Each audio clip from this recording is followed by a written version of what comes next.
os ensinava. Vou repetir o versículo 5. E por isso não podia realizar ali nenhum milagre, com exceção feita a alguns doentes, que ao impor de suas mãos foram curados. Amém? Feche teus olhos, coloca a tua Bíblia aí na cadeira, vamos falar com Deus. Você crê que Ele tem algo hoje para a tua vida? Você acredita que o Senhor tem algo para direcionar você hoje? Não só direcionar, Ele tem resposta, Ele tem milagre para a sua vida. Creia nisso, acredite nisso. Feche teus olhos, olhe comigo, olhe ao Deus de Israel comigo, olhe ao Deus de Abraão comigo nesta noite. Pai, é um nome santo e glorioso do teu Filho, Senhor Jesus, que nós levantamos aqui as nossas mãos para engrandecer, exaltar e para glorificar o teu santo nome. Sabemos, entendemos que grandes coisas o Senhor tem feito por nós.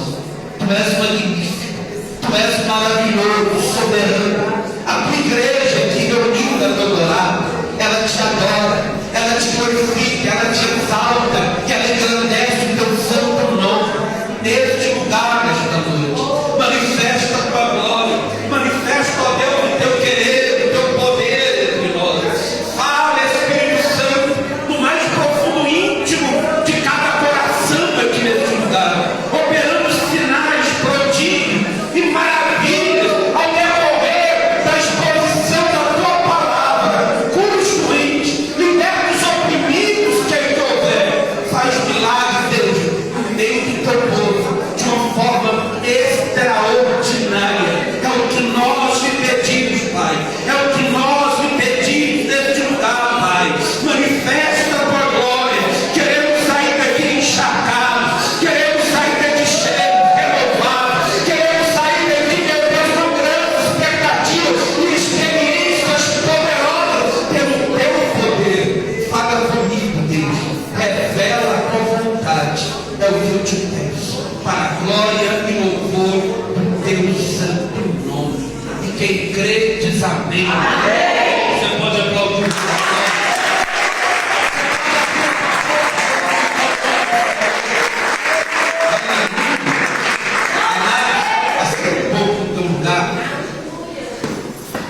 O texto que eu acabei de ler aqui, igreja,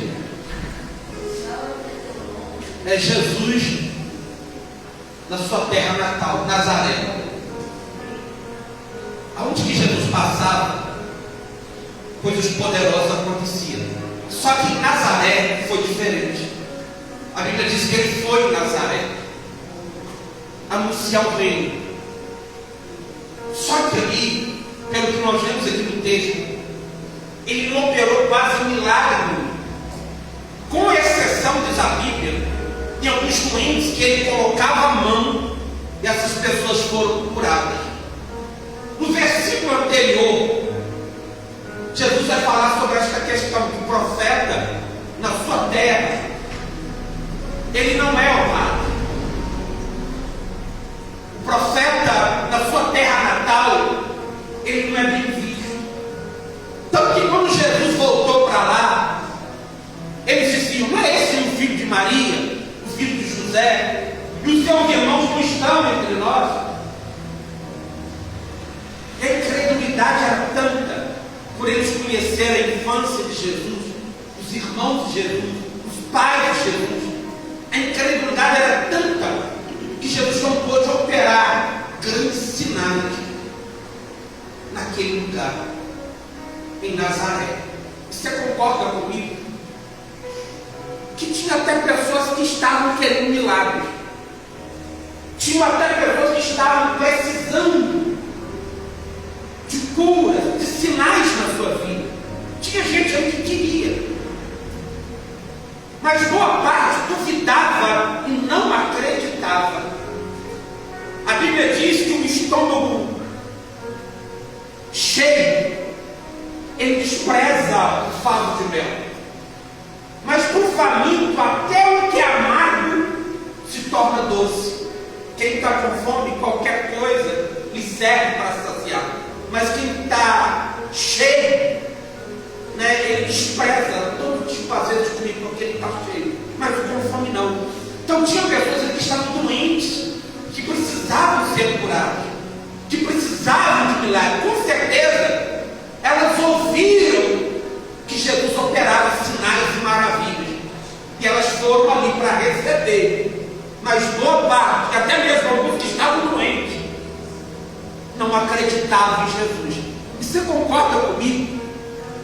Que aqueles que queriam ser curados foram impedidos de ser curados, porque tinha uma maioria ali que estava incrédula e que não criam em Jesus. A Bíblia diz que Jesus saiu daquela cidade e foi para outros povoados, e ali ele operou sinais, milagres e curas extraordinárias. Para você ter uma ideia, na multiplicação, ele multiplicou para 7.000 pessoas, depois para 5.000 pessoas. Isso só para homens, fora mulheres e crianças. Na realidade, quando Jesus ele ia em determinada cidade, creio eu, pelo que está escrito nas Escrituras, tinha de 10, 15 mil a 20 mil pessoas com Jesus ali. Pessoas que iam e recebiam curas, milagres extraordinários. Mas em Nazaré foi diferente. Pastor, o que o senhor quer dizer com esta palavra? Amado, o ambiente, a atmosfera, pessoas incrédulas, elas impedem, não só na vida delas, mas também na vida de outras pessoas, receberem também os milagres, receberem também respostas de Deus. Quanto mais fé eu tenho, mais expectativa eu tenho de que Deus há de fazer alguma coisa na minha vida, isso se torna mais rápido na minha vida. A Bíblia diz assim que tudo é possível ao que crê. Tudo é possível ao que crê. Se eu estou num ambiente pesado, de pessoas duvidosas, incrédulas, dificilmente haverá operação de milagre. Pastor, porque Deus não pode? Não, Deus pode. Mas a incredulidade, a dúvida, ela atrapalha o mover de Deus. Você nota que Jesus até que curou o mundo, impondo-lhe as mãos. Ele estava querendo curar, mas a dureza de coração era tanta que impediu o fluir do Espírito Santo. Mas quando eu tenho certeza, convicção nele, as coisas começam a acontecer na minha vida. Irmãos, todo ambiente pesado, toda atmosfera pesada vai atrair problemas e dificuldades.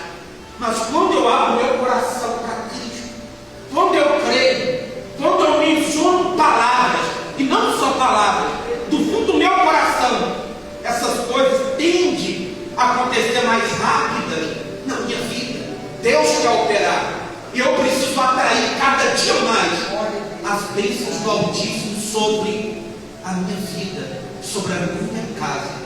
Casa pesada, casa negativa, pessoas negativas vão atrair problemas e dificuldades. Eu vim aqui nesta noite, debaixo da unção do Espírito Santo, para te ensinar pela palavra de Deus como sair do zero para uma vida edificada em Deus. Na realidade, uma mudança de chave na sua vida. Você nota que na igreja, nos cultos, às vezes acontecem algumas coisas. Você nota que quando tem campanhas, e quando nas campanhas as pessoas participam com elementos, com toque, com palavras, essas pessoas elas tendem a contar nas testemunhas. Quando tem uma campanha de 7 dias, de 3 dias, quando não tem um propósito na igreja, as pessoas costumam contar milagre. Pastor, eu entrei na campanha, eu entrei no propósito e Deus fez isso na minha vida. Mas quando não há campanha, dificilmente alguém conta alguma coisa. E por que, pastor? E quando há pastores de fora que vêm, e quando a gente anuncia esses pastores, e principalmente quando esse pastor ele é carregado de uma unção de Deus para curar, para fazer milagre, e esse pastor vem, às vezes muitas pessoas que tinham muito tempo na igreja, que não tinham recebido milagre, porque esse pastor veio, a pessoa ela recebe milagre. E pastor, por que acontece essas coisas? Primeiro, a expectativa que você cria naquele ambiente. Não, hoje eu vou na igreja porque vai vir um pastor lá diferente e eu vou lá buscar o meu milagre. Você já vai diferente. Chegando aqui, o pastor ministra, prega, e quando ele começa a orar, você já começa a crer no teu milagre. Você não conhece o pastor, você não sabe da vida dele, mas você viu através de vídeos, através de pessoas falando que ele é um usado por Deus. Então você vai se entregar, e quando ele começar a orar, você vai se entregar e você vai crer. E o milagre começa a acontecer na sua vida, não só por causa da unção que aquele homem carrega, mas porque você passa a crer, você passa a acreditar. Então você começa a receber milagre. Por que isso aconteceu? Você veio com expectativa, se acreditou, você profetizou e você levou a tua vitória para casa. Porque o ambiente onde você estava, como que você veio, só não veio você assim, mas veio muita gente com aquele mesmo pensamento, com aquela mesma unidade, e a coisa aconteceu. Deu para você entender porque a coisa mudaram?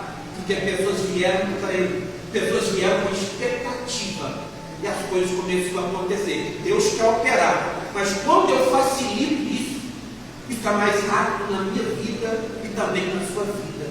Mas quando o meu coração se torna duro, eu venho com peso, incrédulo, isso vai se tornar cada dia mais difícil na minha vida.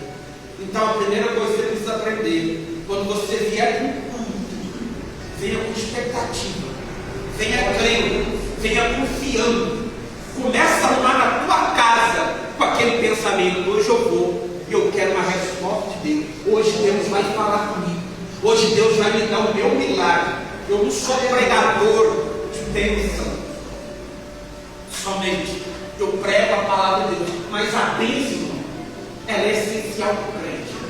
O crente precisa ser abençoado, porque infelizmente nós vivemos numa sociedade em que julga e vê as coisas por aquilo que ela vê, Nós julgamos demasiadamente pela aparência, por aquilo que nós enxergamos e vemos. Então a bênção, além dela ser boa para aquele crente que está recebendo, ela também atrai pessoas para o reino de Deus. Porque a pessoa pensa: se Deus fez na vida dela lá, Deus também vai fazer na minha vida. Então, querendo ou não, a bênção é um testemunho.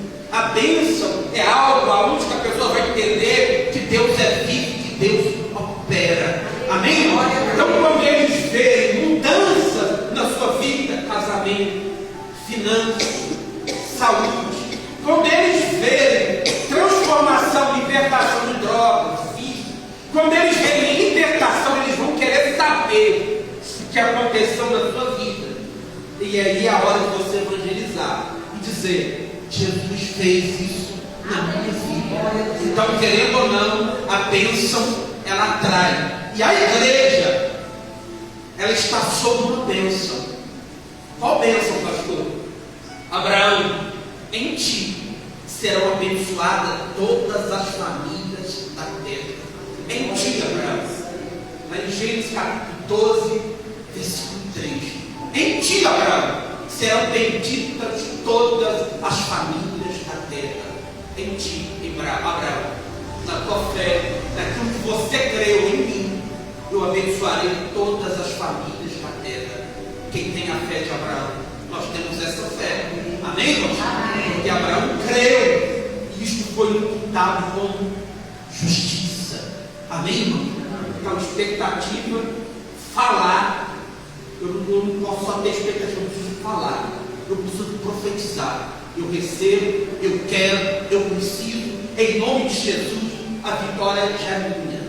E além de ter expectativa de falar, eu preciso crer. Aí é que entra o meu coração. Eu vou sempre aponto por aqui, mas quando eu mencionar coração, entenda.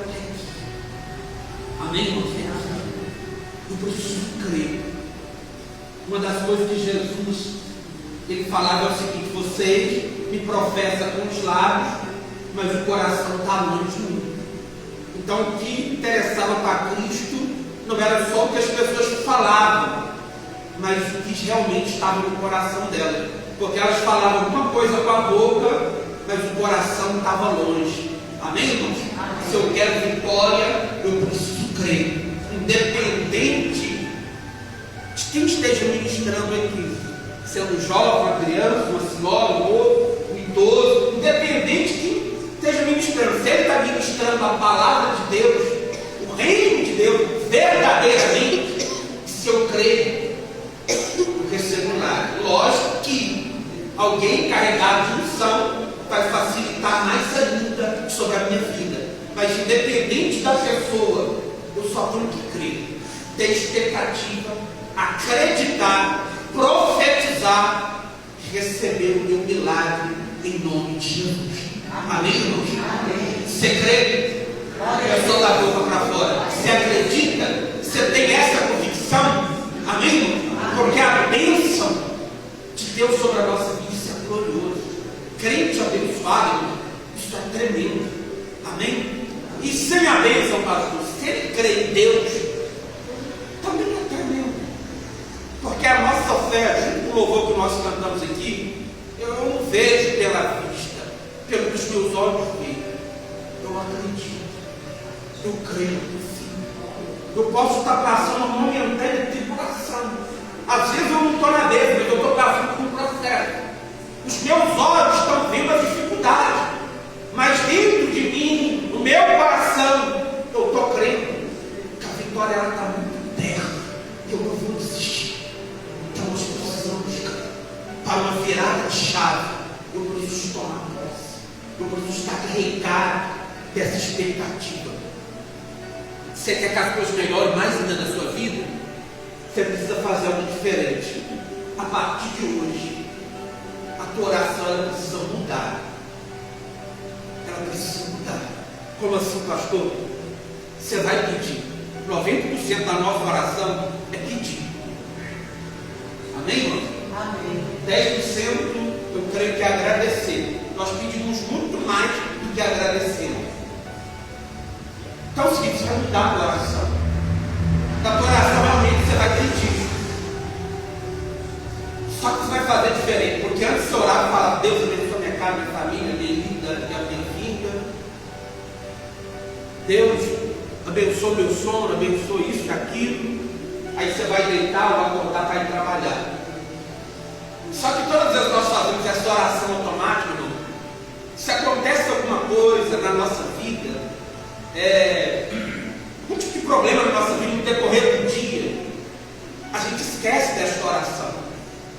Essas coisas começam a piorar demais na nossa vida, a gente começa a esquecer daquilo que nós oramos lá no começo. Eu orei pedindo a Deus para abençoar o meu dia. Eu orei pedindo a Deus para abençoar a minha vida. As coisas começam a dar errado, eu começo a desacreditar. Então o que você vai fazer na sua oração? Você ora e creia. E fica com a expectativa. Você pede o teu milagre. Quando você falar: Deus me abençoa, especifica ao Senhor que bênção é essa que você quer. A Bíblia diz que o Senhor nos abençoará com toda sorte de bênção. Então é muitas bênçãos. Mas que bênção você quer? Então na tua oração especifica qual é a tua bênção para aquele dia. Se você só quer a bênção do livramento, fica com esse propósito. Mesmo que tudo venha contra você, fica com esse propósito. Porque o Deus que tirou da tua casa e você foi para o teu trabalho, o Deus que te abençoou, é o Deus que vai te trazer de volta abençoado e livre de todo o mal. Agora, se você quer uma bênção específica, gaguejando, não. Conta para Deus o que você precisa. Pastor, mas Ele conhece o meu coração. Realmente, a Bíblia diz que antes que a nossa palavra sai da nossa boca, Deus já sabe o que está dentro de nós. Mas por que eu preciso falar? Porque eu preciso exercitar a minha fé. Eu preciso crer. Quando eu falo, eu estou profetizando. Amém, irmão? Eu estou profetizando. Glória a Deus. Eu estou pedindo a Deus no milagre, mas eu também estou profetizando. Você sabia que o vento escuta? Você sabia que todo ser criado, ele escuta? Ele escuta. Ele ouve. Quando Jesus estava na tempestade, o que ele falou? Aquieta-te, vento. A Bíblia diz que o vento se aquieta. Aquieta-te, mar. O mar ouviu e se aquietou. Então, quando eu falo, as coisas na minha volta estão ouvindo. Querendo você ou não, duvidando ou não duvidando, elas me ouvem. Então eu tenho que profetizar. Eu tenho que abrir a boca e falar. Hoje o meu dia vai ser uma bênção em nome de Jesus. Hoje eu vou trazer os meus recursos para dentro da minha casa. Hoje, em nome de Jesus, eu vou pagar os boletos. Não tem um centavo, mas se eu não vou aqui, Deus proverá. O Senhor, antes de decidir, o Senhor vai me dar a vitória. Não sei de onde vai vir, mas Deus vai me dar a vitória e eu vou pagar esta conta. Amém, irmão? Pega um pedaço de papel, coloca todas as suas contas ali. Pega o valor total, que para você às vezes é impossível. Começa a apresentar isso a Deus todos os dias. Começa a profetizar. Eu vou pagar essa conta. Em nome de Jesus, eu vou sair do vermelho. Eu vou pagar essa conta. Em nome de Jesus, eu vou pagar essa conta. Aí no decorrer do dia, você já vai profetizar com mais certeza ainda. Essa conta já está paga em nome de Jesus. Não adianta só para a boca. Você precisa crer. Amém? O celular vai tocar, alguém vai cobrar de você. Às vezes até na hora que você estiver orando. Mas creia. Essa conta já está paga em nome de Jesus. Eu acredito. Você está entendendo? Eu acredito. Eu tenho fé em nome de Jesus. Isso vai mudar. Isso vai passar. Este deserto vai passar. Irmão, fica com aquela expectativa. Dentro da tua casa, no trabalho. Fica com a expectativa de riqueza, de fartura. Nós temos algo na nossa mente. Aquele pensamento de escassez. A maioria dos cristãos, boa parte deles, tem pensamento de escassez e fica vivendo escassez. Nós ficamos cultivando escassez para a nossa vida. Isso é ruim para nós. Como que o senhor sabe disso, pastor? A maioria de nós ficamos tristes, abatidos, deprimidos, cansados, sobrecarregados. E isto é um sinal, por incrível que pareça, de dúvida, de frustração. E isso atrasa todo tipo de vitória sobre a minha vida. Então, quando eu começo a criar essa expectativa de frustração, de derrota, de miséria, é isso que vai acontecer o dia inteiro, a semana inteira, o ano inteiro. Vai sair ano, vai entrar ano, vai ficar a mesma coisa. Mas quando eu mudar o meu pensamento, mudar a minha oração, a minha visão, e começar a profetizar, irmão, coisas gloriosas na minha vida, na minha casa, repreender a reclamação, a dúvida, você pode ter certeza, as coisas, elas vão caminhar para bem, não para mal. Começa a mudar dentro da sua cabeça, para de reclamar, começa a parar de reclamar. Primeira coisa, para de reclamar dentro da tua casa. Mas isso não muda, isso muda. Começa a profetizar o contrário daquilo que você falava antes. Isso vai mudar. No dia seguinte, isso já mudou. Amém, irmão? Vai profetizando. Eu não nasci para isso. Deus me criou para a vitória. Deus me criou para estar em cima e não embaixo. Não é coisa de orgulho. É coisa de você viver aquilo que Deus tem para você. Amém? Porque o próspero, ele não é orgulhoso.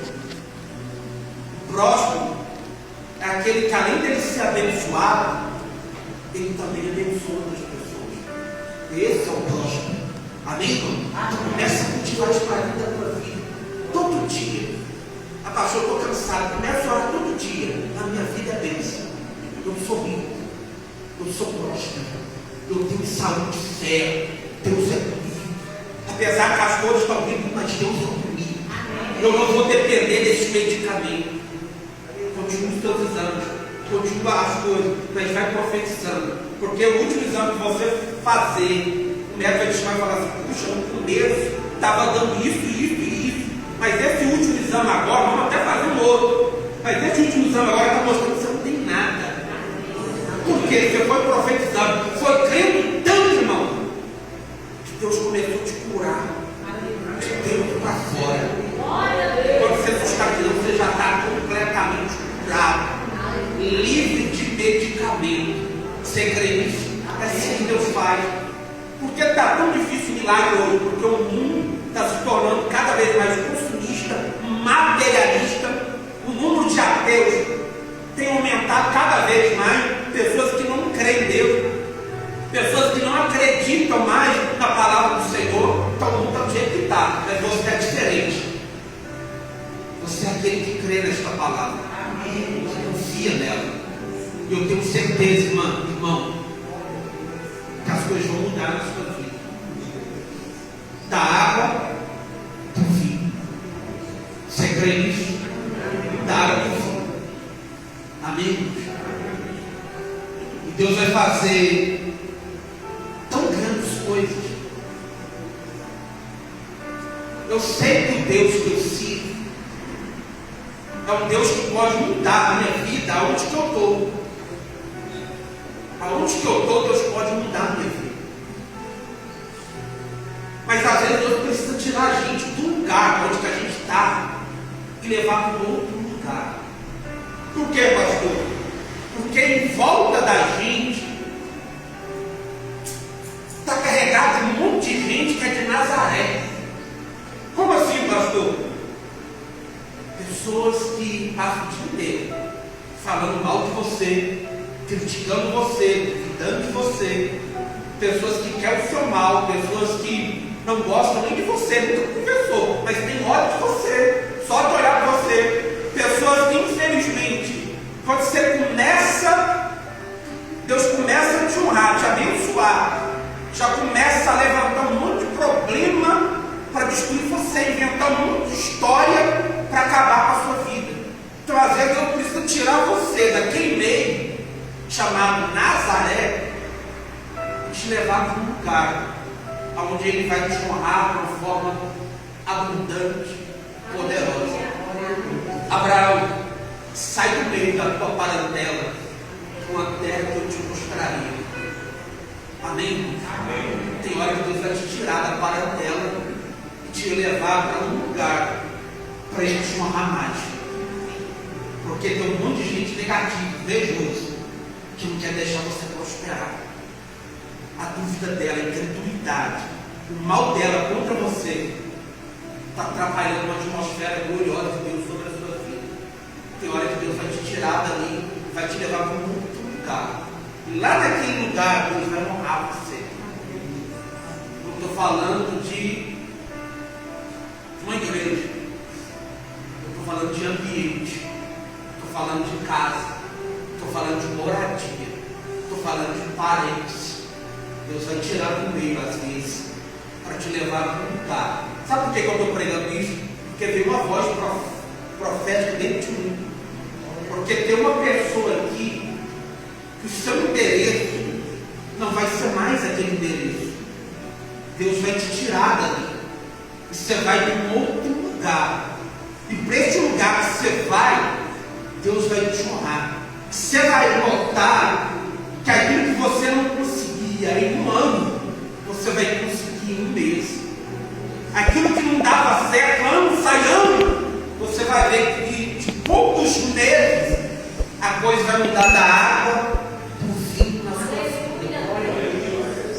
Por quê, pastor? Porque Deus vai te tirar no meio da inveja, no meio de pessoas terríveis, que aparentemente você ainda acredita nelas, mas a maioria é falsa com você, e não quer a tua paz, não quer o teu bem. Deus vai te tirar dali, e Deus vai honrar você. E você vai só voltar para lá, só de vez em quando, não para demonstrar um orgulho, mas para mostrar para aquelas pessoas que Deus te prometeu na sua vida, ao mesmo Deus que cumpriu na sua vida.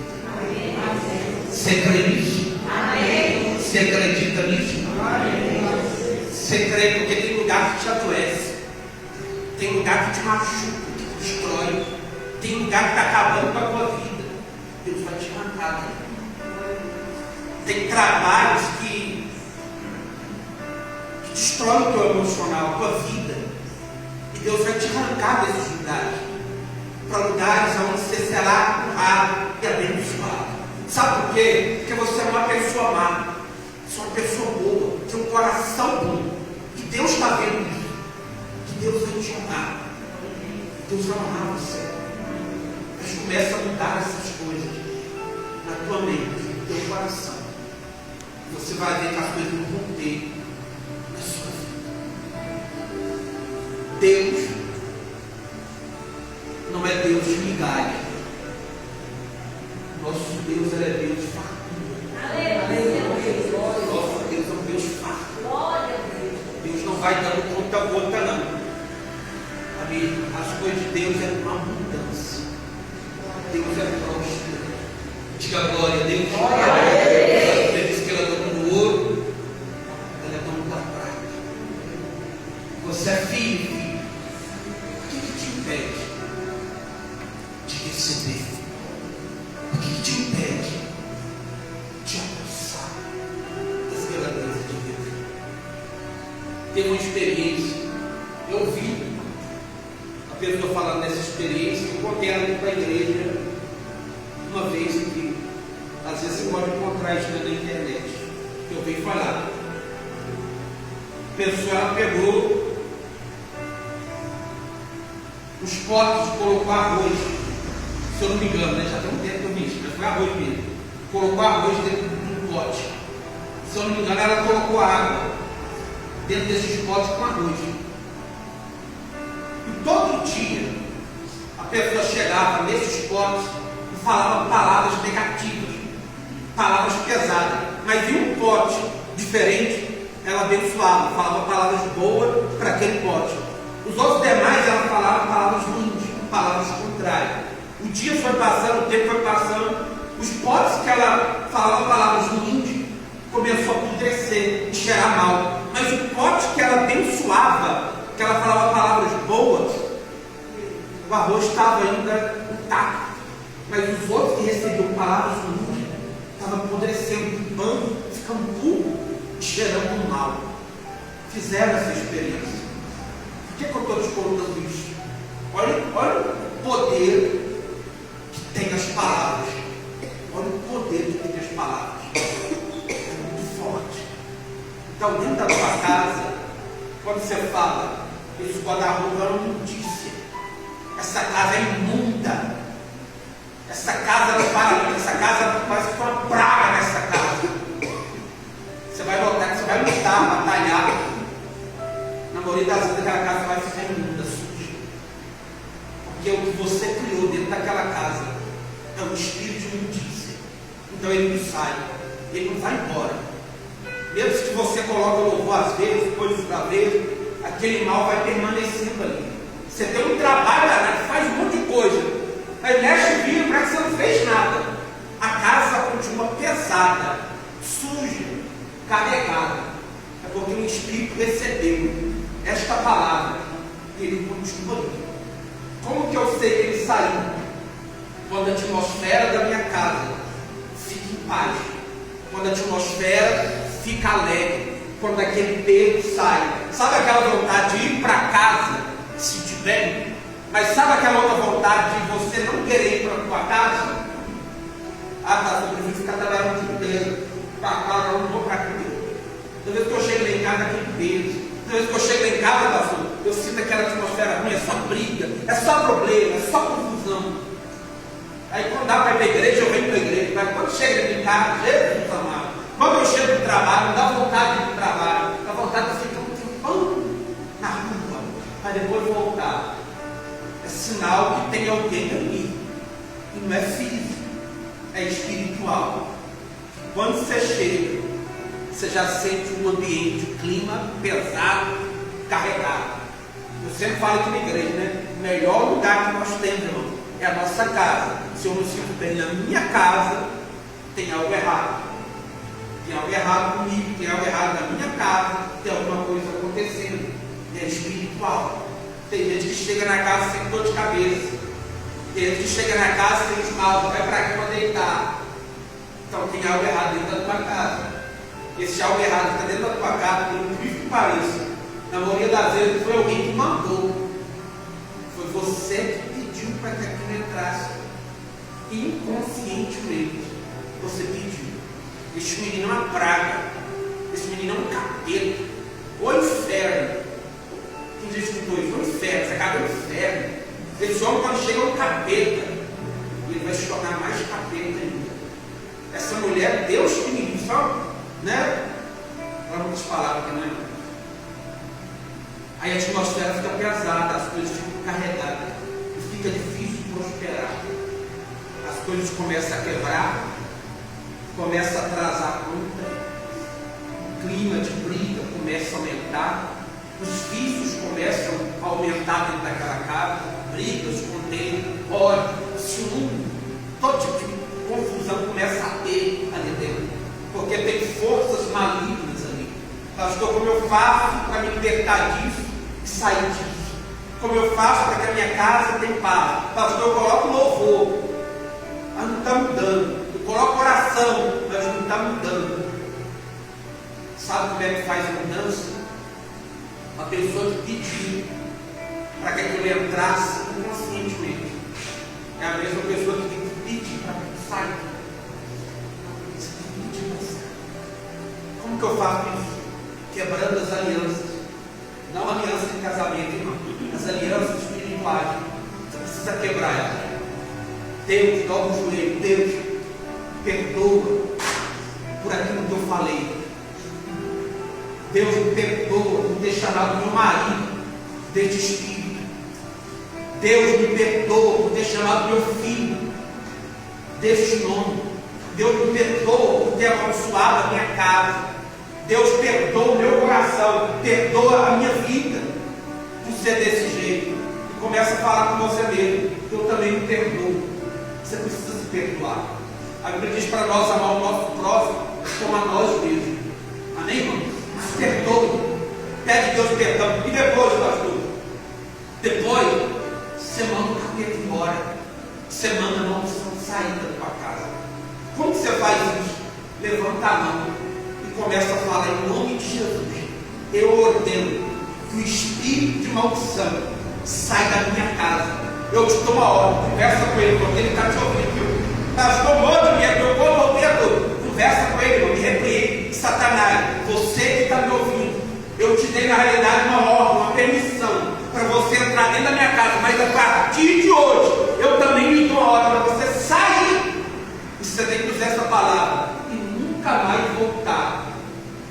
Chucaveira, tranca-rua, sete saias, sete limpa, bomba gira, todos vocês, pega tudo que vocês ganhou, sai da minha casa para nunca mais voltar.